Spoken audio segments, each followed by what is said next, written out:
أعوذ بالله من الشيطان الرجيم. بسم الله الرحمن الرحيم. سبحان الذي أسرى بعبده ليلا من المسجد الحرام إلى المسجد الأقصى الذي باركنا حوله لنريه من آياتنا إنه هو السميع البصير.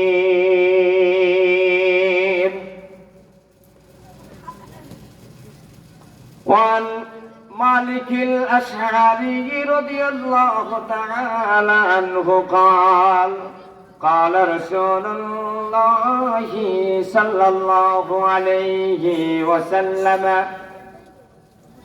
الطهور شطر الإيمان والحمد لله تملأ الميزان وسبحان الله والحمد لله تملأ ما بين السماوات والأرض. والصلاة نور والصدقة برهان والصبر ضياء والقرآن حجة لك أو عليك. رواه مسلم. أو كما قال عليه الصلاة والسلام. وقال الله تبارك وتعالى في شان حبيبه: إن الله وملائكته يصلون على النبي يا أيها الذين آمنوا صلوا عليه وسلموا تسليما. اللهم صل على مولانا محمد وعلى آل سيدنا مولانا محمد. بلغ العلا بكماله كشف الدجى بجماله حسنت جميع خصاله. صلوا عليه وآله. আলহামদুলিল্লাহ। ঐতিহ্যবাহী উত্তর চন্দ্রপুর বাইতুল আমান জামি মসজিদ ও এই সমাজের তরুণ যুবক এবং সর্বস্তরের তাওহীদ জনতার উদ্যোগে আয়োজিত আজকের এই ঐতিহাসিক দ্বিতীয় তাফসীরুল কোরআন মাহফিলের সম্মানিত সভাপতি শ্রদ্ধাভাজন ভাইজান জনাব শামসুল ইসলাম শামু ভাই, উপস্থিত রয়েছেন হাজিরপাড়া মোহাম্মদিয়া দাখিল মাদ্রাসার সম্মানিত সুপার, হাজিরপাড়া বাজার জামি মসজিদের সম্মানিত খতিব জনাব মাওলানা নুরুল আমিন সাহেব, উপস্থিত রয়েছেন অত্র মসজিদের সম্মানিত সেক্রেটারি জনাব শাহাদাত হোসেন বাসার কোম্পানি, উপস্থিত অত্র মসজিদের সম্মানিত ইমাম আমাদের স্নেহের ছাত্র হাফেজ মাওলানা সুলাইমান সাহেব, উপস্থিত রয়েছেন আমার বাবার বয়সী, বড় ভাইয়ের বয়সী সর্বস্তরের তাওহীদি জনতা, স্নেহের ছোট ছোট মাসুম কচিকাচা সোনামণিরা, পর্দার আড়ালে অবস্থানরতা সম্মানিতা মা এবং বোনেরা, সকলকে আবারও সালাম দিচ্ছি, আসসালামু আলাইকুম ওয়া রাহমাতুল্লাহ। আমরা আল্লাহ পাকের দরবারে লাখ কোটি শুকরিয়া আদায় করছি। যে আল্লাহ পাক আমাদেরকে আজকের এই পবিত্র তাফসীরুল কোরআন মাহফিলে উপস্থিত হয়ে কোরআন কারীমের কথা শোনার এবং আমাদের মতো বিশেষ করে আমার মতো একজন অযোগ্যকে কথা বলার তৌফিক দিয়েছেন। এজন্য আমরা আবারও বলি আলহামদুলিল্লাহ। ভূমিকা অনেক লম্বা করলাম না, যেহেতু টাইম আমাকে বেঁধে দেওয়া হয়েছে 8:50, সম্ভবত 8টা বেজে গেছে না, 8:09। তাহলে আমি কথা বলবো 40 মিনিট ইনশাআল্লাহ। কত মিনিট বলতে পারবো? আমি নতুন নয়, আমি আপনাদের কাছের মানুষ, আপনাদের এই ভাই, আপনাদের মাঝে ছিলাম দীর্ঘ 15টি বছর, এখনো আছি। তো আলোচনা করবেন মাওলানা আমির হুসাইন আল আজহারি সাহেব, আলোচনা করবেন মাহবুব ইজ্জুদ্দিন আল জাবেরি, ওনারা মুহাদ্দিস মুফাসসির আলোচনা করেছেন। আপনাদের এই সুপরিচিত বাজার মসজিদের সম্মানিত খতিব আলোচনা করেছেন মাওলানা সুলাইমান সাহেব, আলোচনা হয়ে গেছে। আর বাকিটা বড় জোরেরা করব, আমি শুধু শূন্যস্থান পূরণ করার জন্য বসেছি। আল্লাহ পাক যদি তার গোলামকে কথা বলার তৌফিক এনায়েত করেন, তাহলে দু চারটি কথা বলার চেষ্টা করব ইনশাআল্লাহ। এখন কি মাস চলছে কে বলতে পারবে? আপনাদের থেকে আসুক নেন চারটা। কি মাস? রজব মাস। এই মাসেই তো বিশ্বনবীর মেরাজ হয়েছে, কি বলেন? আল্লাহ রাসূল সাল্লাল্লাহু আলাইহি ওয়াসাল্লাম বলেন, ইজা দাখালা রজবা فقال اللهم بارك لنا في رجب وشعبان وبلغنا رمضان। আয়াত আমাদের আল্লাহ, আমাদের রব, রজব মাসের বরকত আমাদেরকে দাও, বলি আমিন। আল্লাহুম্মা বারিক লানা ফি রজব ওয়া শাবান। আয় আমাদের রব, আমাদেরকে রজব মাসের, শাবান মাসের বরকত দাও। ওয়া বাল্লিগনা রমাদান, আর রমজান মাস পর্যন্ত আমাদেরকে নেক হায়াত দাও, বলি আমিন। আমার ভাইরা বাবারা, এই মাসেই আল্লাহ পাক বিশ্বনবী জনাব মুহাম্মদুর রাসূলুল্লাহ জবান ছেড়ে দিয়ে পড়ে সাল্লাল্লাহু আলাইহি ওয়াসাল্লামকে দুনিয়ার আকাশকে অতিক্রম করে, দুনিয়ার সীমানাকে অতিক্রম করে 7 আকাশ পর্যন্ত অতিক্রম করায়া আরশে আযীমের কাছে নিয়া একেবারে নিকটে বসাইয়া বিশ্বনবীকে আল্লাহ পাক মেরাজে দিদার লাভে ধন্য করে আমাদের জন্য 3টি হাদিয়া আল্লাহ পাক বিশ্বনবীর মাধ্যমে দিয়ে দিয়েছেন। সুবহানাল্লাহ। আমাদেরকে 3টি হাদিয়া দিয়েছেন আল্লাহ পাক বিশ্বনবীর কাছে, যে আপনি যাইয়া আমার বান্দাদেরকে এটা পৌঁছায় দিবেন। সুবহানাল্লাহ। আমি খেয়াল করেছিলাম অনেক লম্বা চড়া আলোচনা করব মেরাজ নিয়ে, কিন্তু যেহেতু টাইমের একটা কি আছে, বাইন্ডিং আছে, বিশ্বনবী জনাব মুহাম্মদুর রাসূলুল্লাহ সাল্লাল্লাহু আলাইহি ওয়াসাল্লামকে আল্লাহ পাক 3টি হাদিয়া দিয়েছেন আমাদের জন্য। কয়টা হাদিয়া?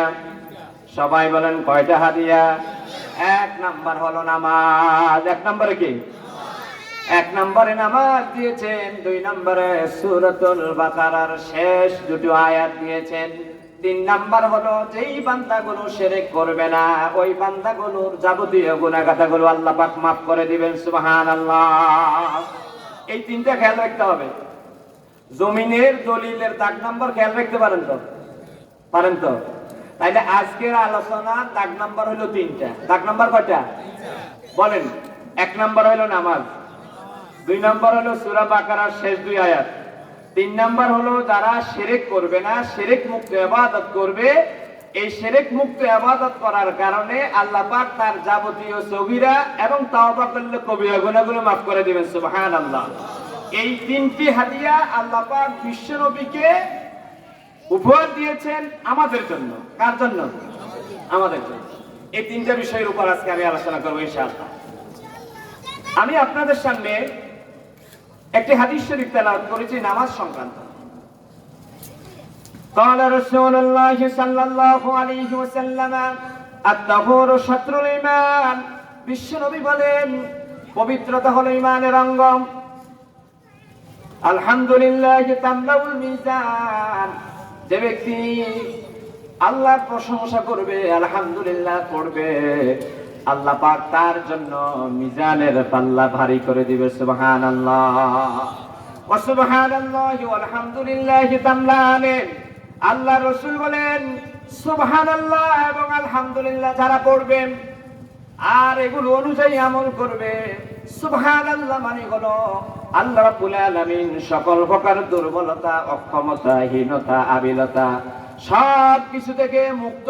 এর অর্থ হলো সুবহানাল্লাহ।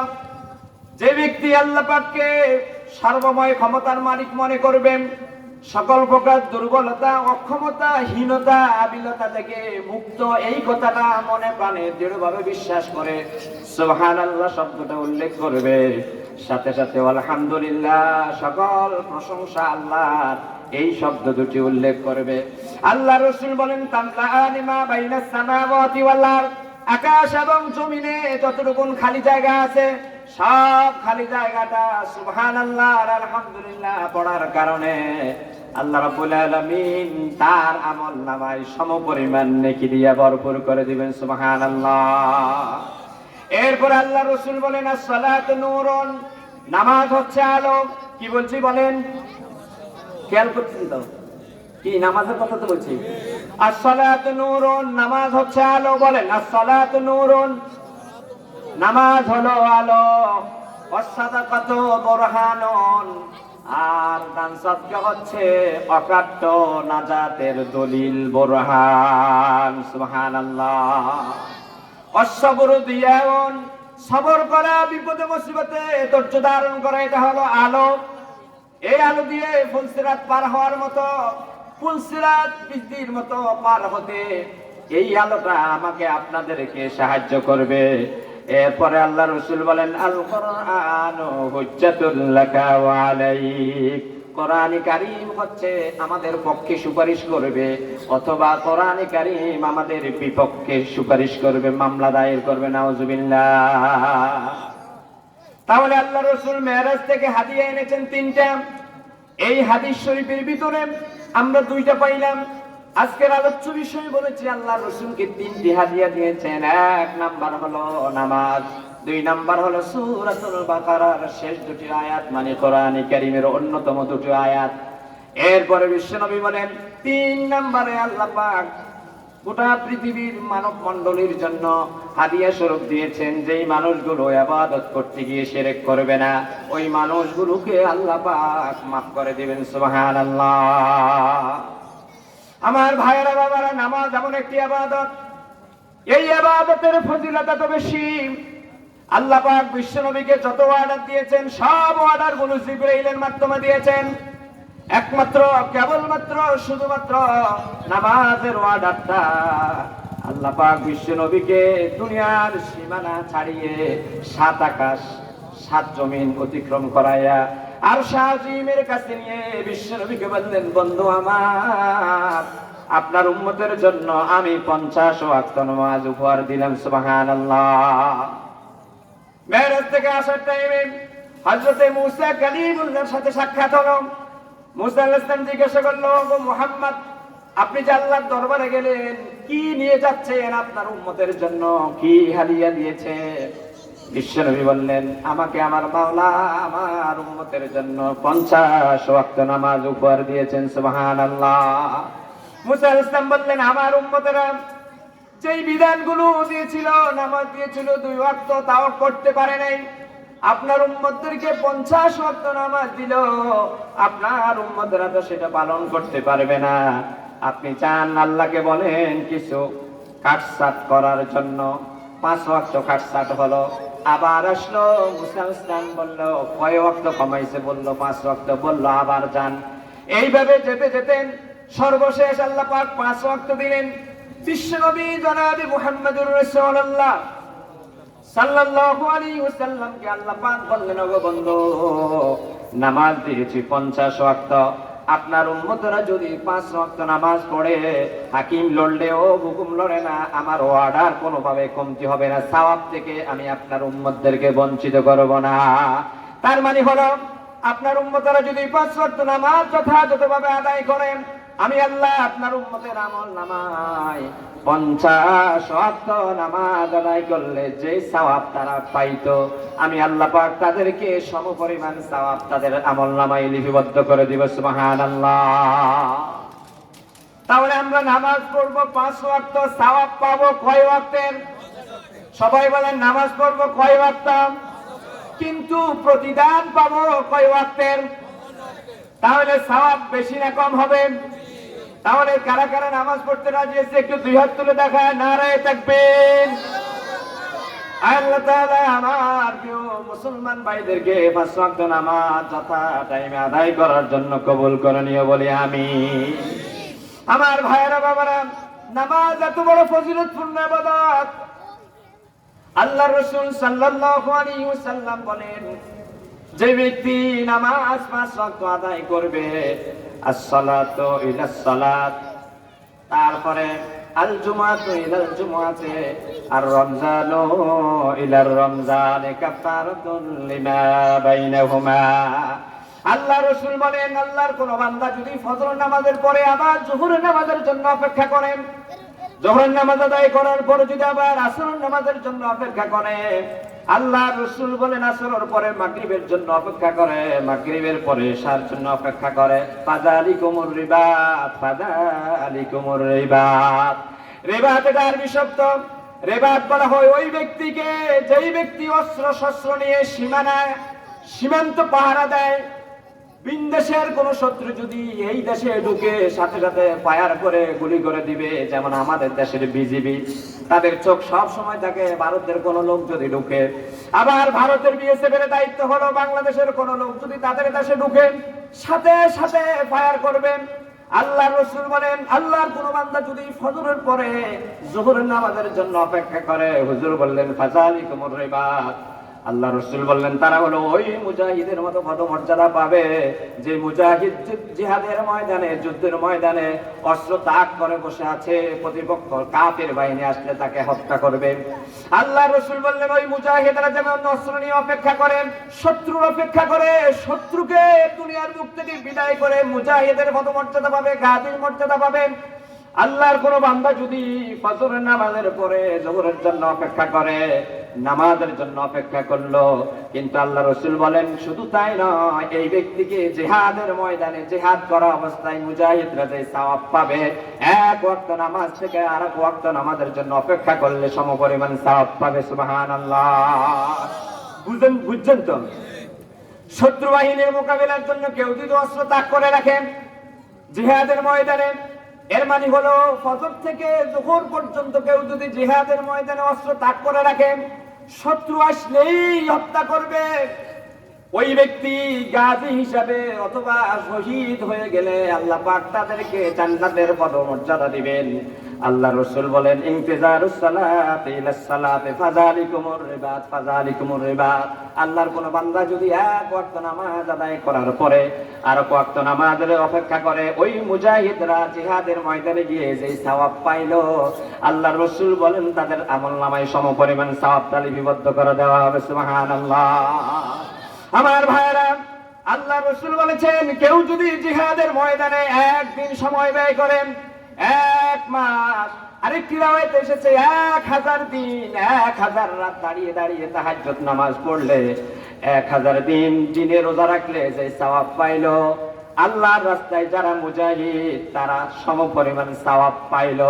তার মানে এবার যোগ করেন, আল্লাহর কোন বান্দা যদি নামাজের অপেক্ষা করার জন্য মুজাহিদের পদমর্যাদা পায়, তার অর্থ দাঁড়াইলো কেউ যদি ফজর থেকে যোহর পর্যন্ত নামাজের অপেক্ষা করে, 1 মাস জিহাদের ময়দানে 1 মাস রোজা রাখার কারণে, 1 মাস তাহাজ্জুদ নামাজ পড়ার কারণে যে সওয়াব পাইলো, ফজর থেকে যোহর পর্যন্ত নামাজের জন্য অপেক্ষা করলে সমান সওয়াব পাইবে। সুবহানাল্লাহ। বুঝছেন তো কথা? আল্লাহ রাসূল বলেছেন 2টি চক্ষু জাহান্নামের আগুন স্পর্শ করবে না। একটি চক্ষু হলো ওরা যারা সীমান্ত পাহারা দেয়, যারা মুজাহিদ। এই যে আমাদের দেশের বিজিবি, তারা সীমান্ত পাহারা দিচ্ছেন, তাদের পদমর্যাদা যেমন। আল্লাহ রাসূল বলেন যারা জোহরের নামাজ আদায় করার পরে আসরের নামাজের জন্য অপেক্ষা করে, আসর পড়ার পরে আবার মাগরিবের জন্য অপেক্ষা করে, মাগরিব পড়ার পরে এশার জন্য অপেক্ষা করে। আল্লাহ পাক তাদেরকে নামাজের সওয়াব তো দিবেনই, সীমান্ত পাহারা দেওয়ার কারণে মুজাহিদরা যে সম্মান পায়, আল্লাহ রাব্বুল আলামিন তার ওই নামাজি বান্দাদেরকে সমান সওয়াবটা লিপিবদ্ধ করে দিবেন। সুবহানাল্লাহ। আমার ভাইয়েরা, বিশ্বনবী বলেছেন সাবাতি ইউযিল্লুহুমুল্লাহ ইয়াওমা লা যিল্লা ইল্লা যিল্লুহু, ইমামুন আদিলুন শাবুন নাশাই ফি ইবাদাতিল্লাহ ওয়া রাজুলুন কলবুহু মুআল্লাকুম বিল মাসাজিদ। আল্লাহ রাসূল বলেন, ও আমার সাহাবীরা শোনো, হাশরের ময়দানে যেদিন সূর্যটা মাথার উপরে থাকবে, জমিনটা তামা হয়ে যাবে, মানুষগুলো হুরাতান ওয়াফাতান উরাতান, মানুষগুলো উলঙ্গ থাকবে, খালি পায়ে থাকবে, খতনাবিহীন অবস্থায় হাশরের ময়দানে দাঁড়িয়ে থাকবে। ইন দা মিন টাইম আল্লাহ পাক স্পেশাল কিছু মানুষকে ডাকবে। আল্লাহ পাক বলবে, ও আমার ফেরেশতারা, একটা উদাহরণ দেই এই ঘটনা বলার আগে। কোন মেজবানিতে যদি যায় অথবা কোন আল্লাহর হস্তে খানায় যদি আমরা যাই, দেখা গেল মানুষ চেহারা বসে আছে, কাকে উঠাবে, কিন্তু কয়েকজন সম্মানী মানুষ আসছে। তখন দেখা গেল হাজিরপাড়া বাজারের ইমাম সাহেব অথবা মাওলানা আমির হোসেন সাহেব আসছে, লগে আর দুই চারজন সম্মানী লোক আসছে। তখন শামসুল ইসলাম শামু ভাই অথবা বাসর ভাই বলল, দ্বিতীয় পর্বে ওনাদেরকে খাবার দেবো, তবে এখানে দাঁড়িয়ে থাকাটা বেমানান, ওনারা সম্মানী মানুষ, ওনাদেরকে ঘরে বসাই একটা চেয়ারের ব্যবস্থা করে দাও। পরে কিনা এরকম তেমনি ভাবে হাশরের ময়দানে পৃথিবীর সব মানুষগুলো উলঙ্গ হয়ে উঠবেন, খতনাবিহীন অবস্থায় উঠবেন, খালি পায়ে উঠবেন। আল্লাহ রাসূল বললেন, হুররাত উফাতান উরাতান, এই মানুষগুলো গোররান, এই মানুষগুলো উলঙ্গ অবস্থায় খালি পায়ে, তারপরে খতনাবিহীন অবস্থায় উঠবে, সূর্যটা মাথার উপরে থাকবে, জমিনটা তামা হয়ে যাবে, মানুষের মগজগুলো টকটক করতে থাকবে, প্রচন্ড গরমের কারণে জিহ্বাটা গোড়ালি পর্যন্ত চলে আসবেন। ওই কঠিন মুহূর্তে আমার আল্লাহ ফেরেশতাদেরকে ডেকে বলবে, আমার ফেরেশতারা, আজকে কঠিন হাশরের ময়দানে স্পেশাল 7 প্রকারের মানুষরে আমার বাড়িতে ডেকে নিয়ে আসো। সুবহানাল্লাহ। আমার বাড়িতে ওই 7 প্রকারের মানুষরে ডাকো। 1 নম্বরে ডাকবে যেই মানুষগুলো ইমামুন আদিলুন, ন্যায় বিচারক ছিল। 2 নম্বর হলো শাবুন নাশাই ফি ইবাদাতিল্লাহ, যেই মানুষগুলো যৌবনকাল থেকে ইবাদত করতে শুরু করলো। 3 নম্বরে ডাকবো এই মানুষগুলো ওয়ারাজুলুন কলবুহু মুআল্লাকুম বিল মাসাজিদ, ওই মানুষগুলোকে ডাকো যেই মানুষগুলো দুনিয়ায় তাদের কলবটা মসজিদের সাথে লাগু ছিল, 1 ওয়াক্ত নামাজ আদায় করার পরে আরেক ওয়াক্ত নামাজের জন্য তাদের অন্তরটা মসজিদের দিকে ঝুঁকেছিল। ও আমার ফেরেশতারা, আমার ওই স্পেশাল বান্দাগুলারে ডাকো, আমার ওই বান্দাগুলারে পোশাক পরায়া, আমার ওই বান্দাগুলাকে আর সাজিমের ছায়া তলে আমার স্পেশাল বাড়িতে এনে তাদেরকে আশ্রয় দাও। সুবহানাল্লাহ। বুঝছেন নি নামাজের কি ফজিলত? বুঝছেন তো আমার ভাইরা? তাহলে বিশ্বনবী জনাব মুহাম্মদুর রাসূলুল্লাহ সাল্লাল্লাহু আলাইহি ওয়াসাল্লাম বলেছেন, as-সালাতু নূরুন, নামাজ হচ্ছে আলো। আলো, আলোর কাম কি? আলো অন্ধকার দেয়, অন্ধকার দূরীভূত করে আপনাকে রাস্তা দেখিয়ে দেয়। আল্লাহ রাব্বুল আলামিন কোরআনে কারীমের 27 নম্বর পারার 16 নম্বর পৃষ্ঠায় বলেন, ইয়াউমা তারাল মুমিনিনা ওয়াল মুমিনাতি ইয়াসআ নূরুহুম বাইনা আইদিহিম ওয়া বিআইমানিহিম বুশরাকুমুল ইয়াউমা জান্নাত। আল্লাহ রাসূল বললেন, as-সালাতু নূরুন। এই হাদিস শরীফের তরজমা বিশ্ব নবী করলেন এই আয়াতের, as-সালাতু নূরুন। আবার আল্লাহ বলেন, হাশরের ময়দানে আল্লাহ পাক যখন আমলনামাটা ডান হাতে দিয়া একদলকে বলবে, যাও হাশরের ময়দানে আজকে ফুলসিরাত পার হও, আর একদলকে আমলনামাটা বাম হাতে দিয়া তাদেরকেও বলবে, যাও ফুলসিরাত পার হও। ফুলসিরাতের ওপারে জান্নাত আছে, জাহান্নাম আছে। তাফসীরের ভিতরে এসেছে, যারা নামাজ আদায় করেছে তাদের সামনে পিছনে ডানে বামে তাদের চতুর্দিকে ওই নামাজটা এবং অন্যান্য আমলটা আলোকিত হয়ে যাবে।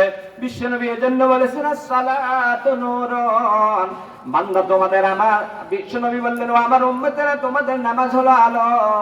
তোমরা যখন ফুলসিরাত পার হবে ওই সময় দুনিয়ার আর কোনো আলো থাকবে না, নামাজ আর অন্যান্য ইবাদত তোমার জন্য আলো হয়ে আসবে। সুবহানাল্লাহ। তাহলে নামাজ পড়বো তো ইনশাআল্লাহ। আমার ভাইয়েরা বাবারা, আল্লাহর রাসূল সাল্লাল্লাহু আলাইহি ওয়াসাল্লাম বললেন ও আমার সাহাবীরা, প্রত্যেকদিন ফজরের টাইমে আর আসরের টাইমে আল্লাহ পাক বান্দারকে হেফাজত করার জন্য ফেরেশতা পাঠায়। প্রতিদিন দুইবার আল্লাহ পাক আমার কাছে আপনার কাছে ফেরেশতা পাঠান। কয়বার? একবার হলো ফজরের টাইমে আর একবার হলো আসরের টাইমে। আল্লাহ পাক বলেন আকিমিস সালাতা লিদুলুকিশ শামসি ইলা গাসাকিল লাইলি ওয়া কুরআনাল ফাজর ইন্না কুরআনাল ফাজরি কানা মাশহুদা। আল্লাহ রাব্বুল আলামিন বলেন আকিমিস সালাতা লিদুলুকিশ শামসি ইলা গাসাকিল লাইল, সূর্য যখন ঢলে পড়ে তখন নামাজ কায়েম করো, তার মানে হলো যোহরের নামাজ আদায় করো। ইলা গাসাকিল লাইল, এরপরে রাত্রের প্রথম অংশের নামাজ পড়ো, তার মানে হলো মাগরিবের নামাজ আদায় করো। আর কাছে আল্লাহ বললেন ওয়াকিমিস সালাতা তারাফাইন নাহার ওয়া যুলফান মিনাল লাইল, দিবসের দুই প্রান্তের আর রাত্রের নামাজ কায়েম করো। দিবসের দুই প্রান্তের নামাজ হলো ফজর আর আসর, আর রাত্রের নামাজ হলো মাগরিব আর ইশা। আর গায়ে আল্লাহ বললেন হাফিজু আলাস সালাওয়াত, তোমরা দিবসের মধ্যবর্তী নামাজকে হেফাজত করো, তার মানে হলো সালাতুল আসর। ফায়দা কি হবে? আল্লাহ রাব্বুল আলামিন বলেন ইযহিবিনাস সাইয়্যাত ইন্নাল হাসানাতি ইযহিবুনাস সাইয়্যাত। এই 5 ওয়াক্ত নামাজ যদি আদায় করো, ফজর থেকে ইশা পর্যন্ত 5 ওয়াক্ত নামাজ যদি আদায় করো, আল্লাহ পাক তোমার আমলনামার থেকে সব সগীরা গুনাহগুলো কেটে দিয়ে সওয়াবে রূপান্তরিত করে তোমার আমলনামায় যোগ করে দিবেন। সুবহানাল্লাহ। বিশ্বনবী বলেছেন ফজরের টাইমে একদল ফেরেশতা আসেন, তারা দায়িত্ব পালন করে আসরের নামাজ পর্যন্ত। আবার আসরের টাইমে একদল ফেরেশতা আসে, তারা ফজর পর্যন্ত দায়িত্ব পালন করে। আল্লাহ রাব্বুল আলামিন ফেরেশতাদেরকে জিজ্ঞাসা করবে ও ফেরেশতারা, ফজরের টাইমে দোনো দলের সাথে দেখা হয়। ফজরের টাইমে যেই দল কালকে আসরের টাইমে এসেছিল তারা আসেন, আবার আজকে আসর পর্যন্ত যারা দায়িত্ব পালন করবে তারাও আসে, দুই দল মুখামুখি হয়ে যায়। সেই কথাটা আল্লাহ পাক 15 নম্বর পারার 9 নম্বর পৃষ্ঠায় বললেন ইন্না কুরআনাল ফাজরি কানা মাশহুদা। দুই দল ফেরেশতা, একদল দায়িত্ব দিয়ে যায়, আরেক দল দায়িত্ব পালন করে বান্দার আমল নামাগুলো আল্লাহর দরবারে নিয়ে যায়। আল্লাহ রাব্বুল আলামিন ফেরেশতাদেরকে বলবো আমার ফেরেশতারা, তোমরা একদল দায়িত্ব পালন করে এসেছো, আরেক দল গিয়েছে, আমার বান্দাদেরকে কি অবস্থায় রেখে এসেছো? কপাল তাদের ভাগ্য ভালো যারা আসরের টাইমে নামাজ অবস্থায় ছিল, ফজরের টাইমে নামাজ অবস্থায় ছিল, তাদের কপালটা ভাগ্য ভালো। ফেরেশতারা রিপোর্ট করবে আল্লাহর কাছে, আল্লাহ তোমার বান্দাদেরকে আমরা নামাজ অবস্থায় পেয়েছি, নামাজ অবস্থায় রেখে এসেছি। আমার আল্লাহ ফেরেশতাদেরকে বলবেন রে ফেরেশতারা, তোরা সাক্ষী থাক, আমার বান্দা আমার সন্তুষ্টির জন্য ফজরের টাইমও জামাতে উপস্থিত হলো, আসরের টাইমও জামাতে উপস্থিত হলো। তোমরা সাক্ষী আছো, তাদেরকে নামাজে রেখে এসেছ, তোমরা সাক্ষী দিয়েছ, তাদেরকে নামাজের ভিতরে পেয়েছ। ও ফেরেশতারা সাক্ষী থাকো, তাদের আমলনামায় আমি আর কোনো গুনাহ রাখবো না। ও ফেরেশতারা, তাদেরকে আমি আরেকটা পাওয়ার দেব, আরেকটা ফজিলত দেব। আমার কোনো বান্দা যদি ওযু করার টাইমে ভালো করে কুলি করেন, যেবা দিয়ে যত সগীরা গুনাহগুলো হয়েছে, ওযু করার কারণে ইসবাগুল উযুই আলাল মাকারে কাসরাতুল খাতা, আমার বান্দা আমার সন্তুষ্টির জন্য ভালো করে ওযু করার কারণে যখন পানি দিয়ে কুলি করেন, জব্বা দিয়ে জবান দিয়ে যত সগীরা গুনাহগুলো হয়েছে সব সগীরা গুনাহগুলো আমি আল্লাহ মাফ করে দেব। এরপরে বান্দা যখন চক্ষু দ্রুত করবে, বান্দা যখন মুখ দ্রুত করবে, চোখ দিয়ে যত সগীরা গুনাহগুলো হয়েছে আমি আমার বান্দার গুনাহগুলো মাফ করব। শুধু তাই নয়, আমি আমার বান্দার আমলনামায় ওই সগীরা গুনাহগুলোকে মাফ করে নেকিতে রূপান্তরিত করে দেব। সুবহানাল্লাহ। ও ফেরেশতারা, শুধু তাই নয়, আমার বান্দারা মাথা মাসি করার কারণে মাথার মাধ্যমে যদি কোনো সগীরা গুনাহ হয়ে থাকে আমি আল্লাহ তার সগীরা গুনাহগুলো মাফ করে দেব।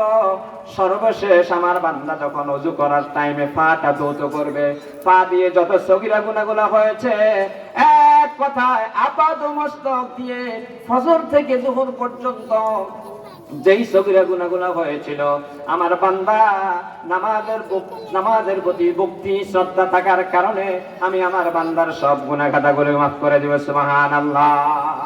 আমার আল্লাহ রাব্বুল আলামিন 13 নম্বর পারায়া 12 নম্বর পারার 13 নম্বর পৃষ্ঠায় সূরাতুল হুদ সেই কথাটা বললেন, আকিমিস সালাতা তারফাইন নাহার ওয়া সুলাতান মিনাল লাইল ইন্নাল হাসানাতি ইউযহিবুনাস সাইয়্যাতি যালিকা যিকরা লিয-যাকিরিন। সুবহানাল্লাহ।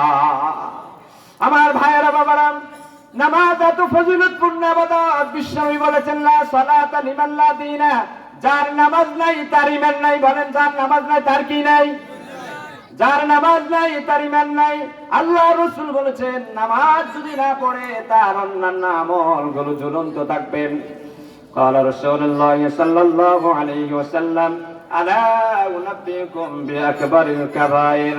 ও আমার সাহাবীরা রে, আমি কি তোমাদেরকে ভয়ঙ্কর কবিরা গুনাহগুলোর কথা বলবো নাকি? সাহাবায়ে কেরাম বললেন, ক্বাল ইয়া রাসূলুল্লাহ মা হুন্না, আপনি বলুন সেই ভয়ঙ্কর অপরাধগুলো কি? আল্লাহ রাসূল বললেন, ভয়ঙ্কর অপরাধের ভিতরে অন্যতম একটা অপরাধ হলো তারকুস সালাত, যারা নামাজ তরক করে। ক্বালা রাসূলুল্লাহ সাল্লাল্লাহু আলাইহি ওয়াসাল্লাম, আল কুফরু ওয়াল মুসলিমু তারকুস সালাত, কাফির এবং মুসলমানের মাঝে পার্থক্য হলো নামাজ তরক করা। কাফিররা নামাজ পড়ে না, মুমিনরা নামাজ পড়ে।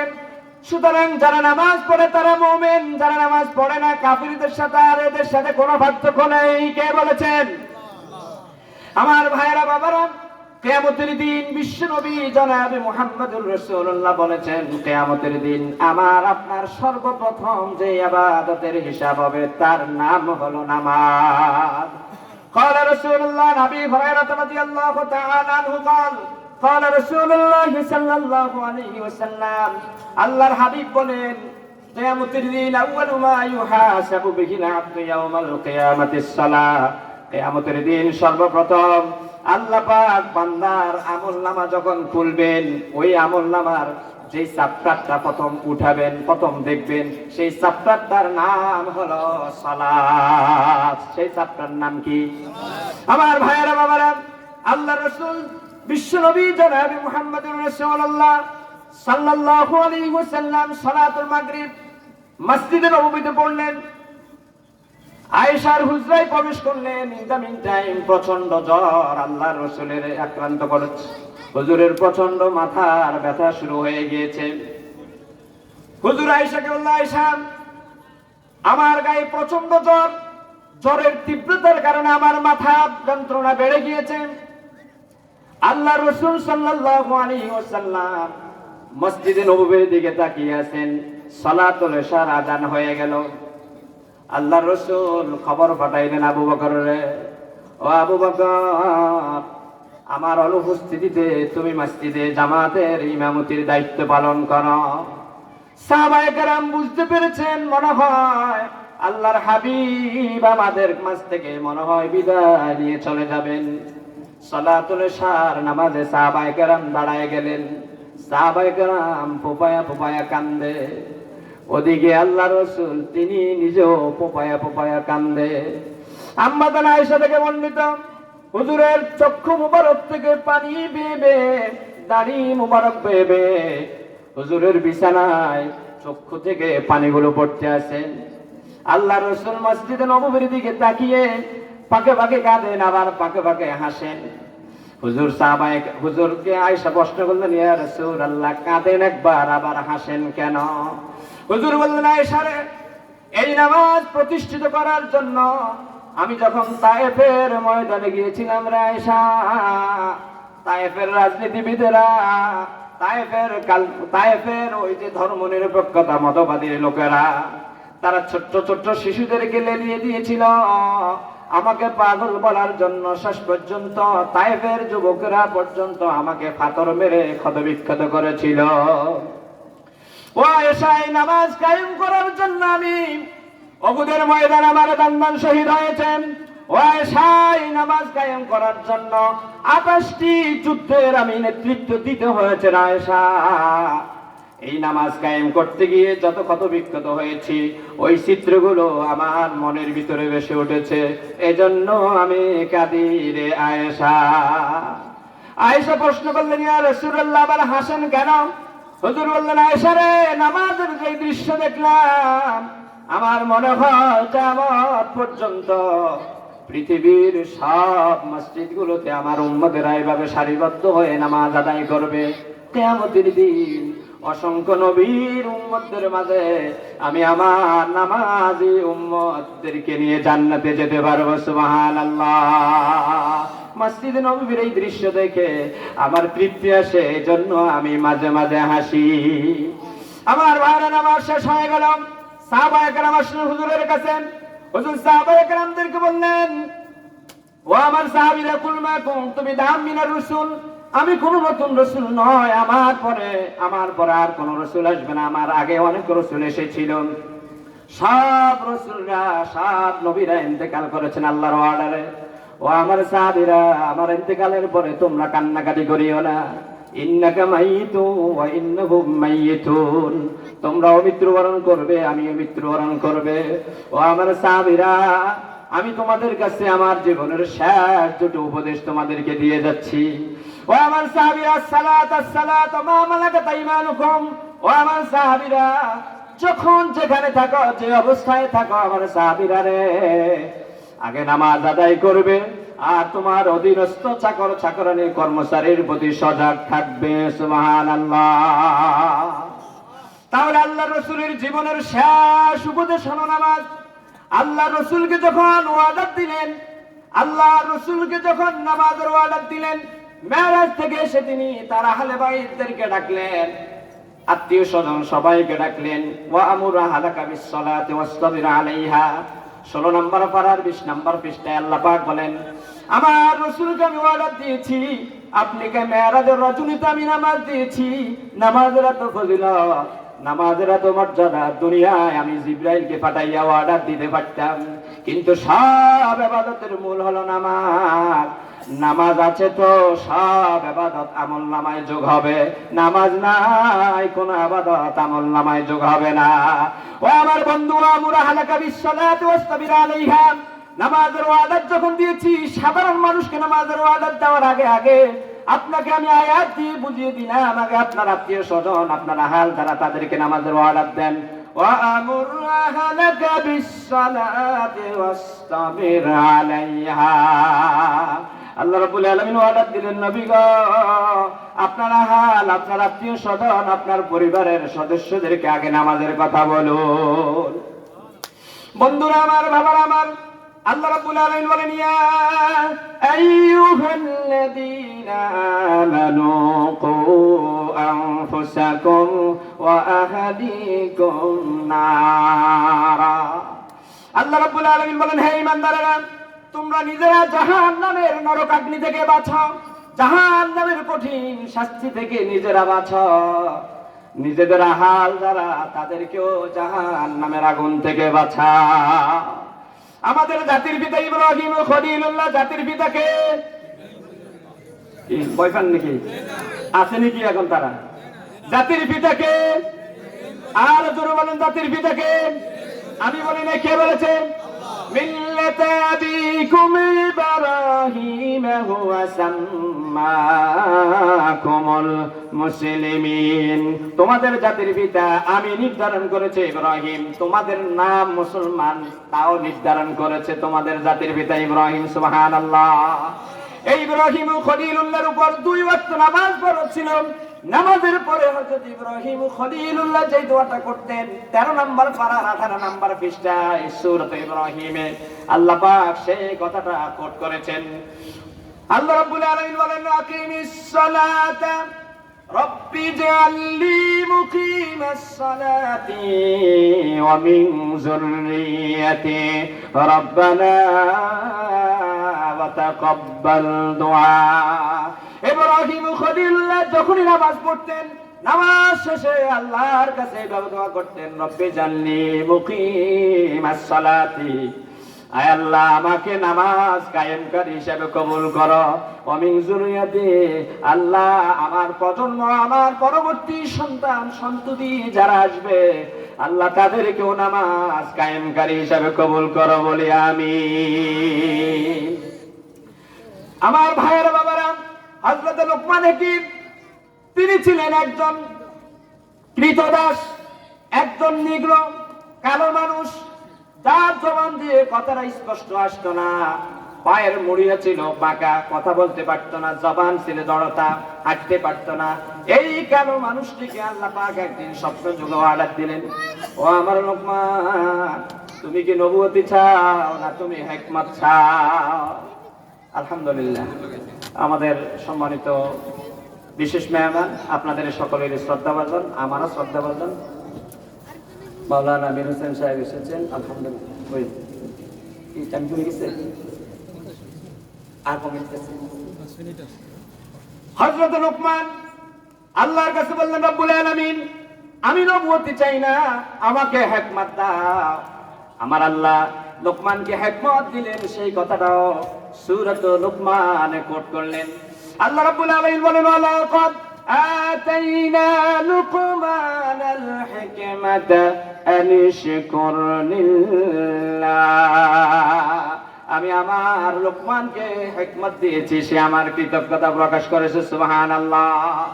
সে অন্তিম অবস্থায় তার ছেলেদেরকে দেখে বললেন ইয়া বুনাইয়া আকিমিস সালাতা ওয়া আমুর বিল মারুফ, ও আমার সন্তানেরা, ও আমার কলিজার টুকরা সন্তানেরা, আকিমিস সালাত, তোমরা নিজেরা নামাজ পড়বা, তোমার আহাল দ্বারা তাদেরকে নিয়ে নামাজ আদায় করবা। এক কথায় সমাজে, পরিবারে, রাষ্ট্রে সর্বত্রই নামাজ কায়েম করবা। সুবহানাল্লাহ। একটু রাজনীতি করি, যেহেতু কোরআন শরীফে রাজনীতি আছে না নাই? এই কোরআন শরীফ পুরোটাই রাজনীতি। আল্লাহ রাব্বুল আলামিন বলেন ইন্না জাআলনাকা খলিফাতান লিতাহকুমা বাইনান নাস। অনেক লম্বা সূরা আল হাসানা। আল্লাহ পাক বলেন আল্লাযীনা ইম্মাক্কানাকুম ফিল আরদি আকামুস সালাহ, জনপদের লোকদেরকে যদি আমি রাষ্ট্র ক্ষমতার মালিক বানায় দেই, সমাজে পরিবারে যদি কেউ যদি কোন মুসলমান যদি রাষ্ট্রের পাওয়ারে আসেন, রাষ্ট্রের ক্ষমতার মালিক যদি হয়, এক নম্বরে তারা আল্লাযীনা ইম্মাক্কানাকুম ফিল আরদি আকামুস সালাহ, তারা নামাজ কায়েম করবে। কি কায়েম করবে? আরো জোরে বলেন, কি কায়েম করবেন? বিগত 53 বছর এই দেশে মুসলমান ক্ষমতায় ছিল না অমুসলমান ছিল? কথা বলেন না কেন? বিগত 53 বছর এই বাংলাদেশ কি মুসলমানরা শাসন করেছে না অমুসলমানরা? অথচ আল্লাহ বলেছেন 17 নম্বর পারার 16 নম্বর পৃষ্ঠায় সূরাতুল হজ্জে আল্লাহ পাক বললেন আল্লাযীনা ইম্মাক্কানাকুম ফিল আরদি আকামুস সালাহ, যারা ঈমানদার তারা যদি রাষ্ট্র ক্ষমতায় আসে তাদের এক নাম্বার কাজ হলো তারা নামাজ কায়েম করবে। কি কায়েম করবে? আরো জোরে বলেন, কি কায়েম করবে? বঙ্গবন্ধু শেখ মুজিবুর রহমান মুসলমান ছিলেন না মুসলমান, কিন্তু নামাজ কায়েম করেছে কিনা? এরপরে বিচারপতি আব্দুস সাত্তার ক্ষমতায় ছিল মুসলমান, কিন্তু নামাজ কায়েম করে নাই। তারপরে আসলেন শহীদ প্রেসিডেন্ট জিয়াউর রহমান, তিনিও মুসলমান ছিলেন, মুসলমান দাবি করেছেন, মুসলমানের ঘরে জন্মগ্রহণ করেছেন, তিনিও নামাজ কায়েম করেন নাই। আসলেন এরশাদ কাকা, তিনিও 9 বছর রাষ্ট্র পরিচালনা করলেন, কোনদিন নামাজটা কায়েম করেন নাই। আসলেন প্রধানমন্ত্রী বেগম খালেদা জিয়া, 5 বছর রাষ্ট্র চালাইলেন, নামাজ কায়েম করতে পারেন নাই। এরপর আসলেন পালিয়ে যাওয়া প্রধানমন্ত্রী শেখ হাসিনা, 96 সালে এসে 2001 সাল পর্যন্ত ছিলেন, নামাজ কায়েম করেন নাই। আবার 8 সালে এসেছিলেন, একেবারে 24 জুলাই 24 সালের 5 আগস্ট জোহর পর্যন্ত তিনি ক্ষমতায় ছিলেন, কোনদিন আল্লাহর আইন নামাজ কায়েম করার কথা বলেন নাই। অথচ আল্লাহ বলেছেন আল্লাযীনা ইম্মাক্কানাহুম ফিল আরদি আকামুস সালাহ। ইমানদাররা যদি রাষ্ট্রীয় ক্ষমতার মালিক হয়, তাদের 1 নাম্বার দায়িত্ব হলো তারা নামাজ কায়েম করবে, কিন্তু কায়েম করেছে কিনা? অথচ সবাই মুসলমান। নতুন একজন মুফতি সাহেবের আবির্ভাব হয়েছে, তিনি বলেছেন কোরআন শরীফে নাকি রাজনীতি নেই। তিনি বলেন আমরা শরীয়তের আইন মানি না। ও ভাই, ও বাবা, ডাক্তারের কাছে গেলে ডাক্তার লজ্জাবোধ করে না, তার রোগ অনুযায়ী ট্রিটমেন্ট দেয়। বাংলাদেশের আলেমরা আমরা আপনাদের শত্রু নয়, কিন্তু আপনারা যে ভুল পথে আছেন, আপনারা যে কোরআন শরীফ না বুঝে, না গবেষণা করে, উল্টা পাল্টা ফতুয়া দিয়ে মুসলমানদের কলিজায় আঘাত দেন, এগুলা থেকে বিরত থাকেন, ঠিক কিনা? সুতরাং আমরা স্মার্ট বাংলা দেখেছি, ডিজিটাল বাংলা দেখেছি, আমরা এখন ইসলামিক বাংলা দেখতে চাই, যেই বাংলার সুদক্ষ শাসকরা আল্লাযীনা ইম্মাক্কানাহুম ফিল আরদি আকামুস সালাহ 17 নম্বর পারার 16 নম্বর পৃষ্ঠার এই আয়াত অনুযায়ী 1 নম্বরে নামাজ কায়েম করবে, এই প্রতিশ্রুতি যারা দিবে আমরা তাদের পক্ষে আছি, ঠিক কিনা? আমরা আওয়ামী লীগের বিপক্ষে নয়, বিএনপির বিপক্ষে নয়, জামাত ইসলামের পক্ষে নয়, আমরা কোরআন শরীফের পক্ষে। বলেন কার পক্ষে? সুতরাং কেউ স্বামীর মন্ত্রতন্ত্র কায়েম করতে চেয়েছিল, কেউ বাবার মন্ত্রতন্ত্র কায়েম করতে চেয়েছিল। এগুলা দিয়ে শান্তি আসে না, শান্তি আসবে কোরআন শরীফ দিয়ে। বিশ্ব নবী 23টি বছর সংগ্রাম করে কোরআন কারীম কায়েম করেছেন। আমরা বিশ্ব নবীর উম্মত, আমাদের সংগ্রাম, আমাদের জিহাদ, আমাদের প্রচেষ্টা, আমাদের দান অনুদান, আমাদের কথাবার্তা, আমাদের চালচলন সব কিছু কোরআন শরীফ অনুযায়ী, কোরআন শরীফকে সমাজে, পরিবারে, রাষ্ট্র প্রতিষ্ঠিত করার জন্য, ঠিক কিনা? বাংলাদেশ জামাত ইসলাম ক্ষমতা আসুক, এটা আমি চাই না। আমি চাই ওই দলটাই ক্ষমতা আসুক যারা কোরআন শরীফের আইনগুলো বাস্তবায়ন করবে। আমি চাই ইসলামী ঐক্যজোট ক্ষমতা আসুক, এটা আমি চাই না। আমি চাই যে লোকগুলো কোরআন শরীফের হুবহু আইনগুলো বাস্তবায়ন করবে, ওই লোকগুলো যদি আওয়ামী লীগ হয়, ওই লোকগুলো যদি বিএনপি হয়, ওই লোকগুলো যদি জামাত ইসলামী হয়, ওই লোকগুলো যদি ইসলামী ঐক্যজোট খেলাফত মজলিস হয়, আমি তাদেরকে সাপোর্ট দিব, তাদের দালালি করব, তাদের পক্ষে থাকব। কিন্তু যারা বলবে কোরআনের রাজনীতি নাই, শরীয়তের আইন মানি না, আপনি মুসলমান হলেও ধর্ম নিয়ে আপনারাই রাজনীতি করেন, ফাঁকে ফাঁকে টুপি নেন, ফাঁকে ফাঁকে মাজারে দেন, ফাঁকে ফাঁকে তাসবিহ ধরেন। সুতরাং আপনাদের মতো ধর্ম ব্যবসায়ীদেরকে বলি, 56,000 বাংলাদেশের 91% মুসলমান এই দেশে কোরআন শরীফের বিপক্ষে যাবেন না। নারায়ে তাকবীর। কোরআন শরীফ যেখানে, আমরা থাকবো। আল্লাহ পাক আমাদের সবাইকে এই কথাগুলোর উপর আমল করার তৌফিক দান করুন। তাহলে সর্বশেষ আগেরটা, বিশ্বনবী মেরাজ থেকে হাদিয়া আনছে কয়টা? 1 নম্বরে, 2 নম্বরে সূরা বাকারার শেষ, 3 নম্বরে যারা শিরক মুক্ত ইবাদত করবে, আল্লাহ পাক তাদের যাবতীয় গুনাহগুলো তাওবা নসুহা করার কারণে কবিরা গুনাহ এবং 5 ওয়াক্ত নামাজ পড়ার কারণে সগীরা গুনাহগুলো শুধু মাফ করবেন তাই নয়, এই গুনাহগুলোকে নেকিতে পরিণত করবেন। হাদা মা ইনদি ওয়া লা ইলমু ইনদাল্লাহ আলাইহি তাওয়াক্কালতু ওয়া ইলাইহি উনীব। আসসালামু আলাইকুম।